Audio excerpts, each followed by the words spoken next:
విశ్వవిఖ్యాత నట సార్వభౌమ స్వర్గశ్రీ నందమూరి తారక రామారావు గారి దగ్గర ట్రైనింగ్ పొందిన వ్యక్తి కేశవ్ అన్న. మన విజనరీ నాయకుడు బాబు గారి నాయకత్వంతో పనిచేసిన వ్యక్తి కేశవ్ అన్న. ఈ రోజు ఒక యువ నాయకుడిగా నేను అనేక పనులు చేయాలంటే ఒక అన్నగా నా వెనకాల నిలబడి నాతో పరిగెత్తే వ్యక్తి కేశవ్ అన్న.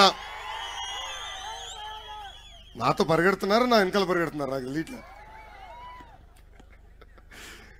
కేశవ్ అన్న నాయకత్వంలోనే నియోజకవర్గం అద్భుతంగా అభివృద్ధి చెందింది. ఈ రోజు శాసన సభలో కేశవ్ అన్న కనీసం మైక్ ఇవ్వట్లేదు ఈ ప్రభుత్వం. ఎంత భయపడుతున్నారు చూడండి.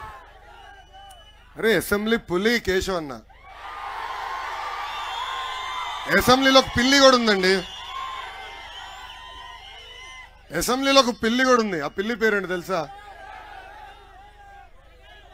జిమ్ లాంటి జగన్. అది ఈరోజు ఆంధ్ర రాష్ట్ర పరిస్థితి.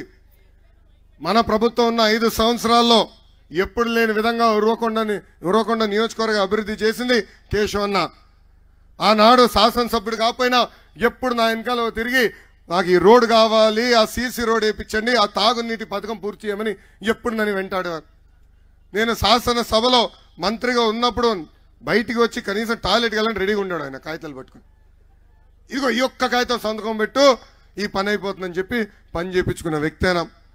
ఎప్పుడు లేని విధంగా, ఏ నియోజకవర్గం రాని విధంగా 890 కోట్ల రూపాయలు బాబు గారిని ఒప్పించి తీసుకొచ్చి మెగా డ్రిప్ ఇరిగేషన్ ప్రాజెక్ట్ ఉరవకొండకి తీసుకొచ్చిన వ్యక్తి కేశవ్ అన్న. ఈ ప్రభుత్వ అధికారంలోకి వచ్చిన తర్వాత ఈ పిల్లి జగన్ ముఖ్యమంత్రి అయిన తర్వాత కనీసం 10% పనులు పూర్తి చేయలేకపోయారు. లేదంటే ఆ ప్రాజెక్ట్ పూర్తయ్యేది, ఆ నీరు ఈరోజు రైతులకు అందే పరిస్థితి. అది కూడా పక్కదారి మళ్లించింది ఈ ప్రభుత్వం. హాస్పిటల్ కట్టించారు. ఇంకో పక్కన దాదాపు 100 కిలోమీటర్ల రోడ్లు వేయించారు. నేను మంత్రిగా ఉన్నప్పుడు తాగునీటి పథకం కూడా అన్న శాంక్షన్ చేపించారు. సాగునీటి శాఖ ద్వారా పెద్ద ఎత్తున పనులు కూడా చేపించింది కేశవ్ అన్న. ఇట్లా చెప్పుకుంటా పోతే 3000 మందికి ఇల్లు పట్టాలు కూడా అందించిన వ్యక్తి కేశవ్ అన్న. అంతేకాదు ఎన్టీఆర్ గృహాల కింద రాష్ట్రంలో ఏ నియోజకవర్గంలోకి కేటాయించిన విధంగా చంద్రబాబు నాయుడు గారిని పట్టుకుని 18,000 ఇల్లు ఒక్క నియోజకవర్గానికి తీసుకొచ్చిన ఘనత కేశవ్ అన్నది.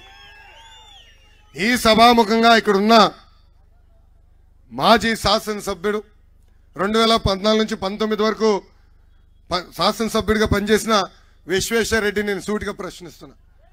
మీరు 5 సంవత్సరాలు ఎమ్మెల్యేగా ఉన్నప్పుడు ఏనాడైనా ప్రభుత్వాన్ని వచ్చి మాకు ఇది కావాలి, ఇది చేయండి అని మీరు అడిగారా? అంతెందుకు, ఇప్పుడు మీ నాయకుడే ముఖ్యమంత్రిగా ఉన్నాడు. మీ నాయకుడి దగ్గరికి వెళ్ళి మా ఉరవకొండ నియోజకవర్గానికి ఆనాడు మీరు ఇన్ని హామీలు ఇచ్చారు, ఆ హామీని నిలబెట్టుకోమని ఏ నాడైనా అడిగాడా అని సూటిగా ఈ సభాముఖంగా ఆయన నేను ప్రశ్నిస్తున్నా. మనం చూస్తున్నాం ఆయన కొడుకు కలిసి ఎలా నియోజకవర్గాన్ని దోచేస్తున్నారు. దొంగ ఆధార్ కార్డులండి, దొంగ కాస్ట్ సర్టిఫికేట్లు, దొంగ పత్రాలు సృష్టించి ఎక్కడ భూమి దొరికితే ఆ భూమిని కొట్టేస్తున్నారు. ఉరవకొండ ప్రజలందరూ పిలిపిస్తున్నా, పొరపాటున ఈ ఎమ్మెల్యేని ఆయనతో ఉన్న కొడుకుని మీ ఇల్లు చూపించద్దండి. పొరపాటున చూపించద్దు. ఆ ఇల్లు నచ్చితే అయిపోయింది. పత్రాలు ఉండవు, ఏమి ఉండవు, ఆధార్ కార్డు కూడా డూప్లికేట్ చేస్తారు, మీ ఇల్లు స్వాహా చేస్తారు.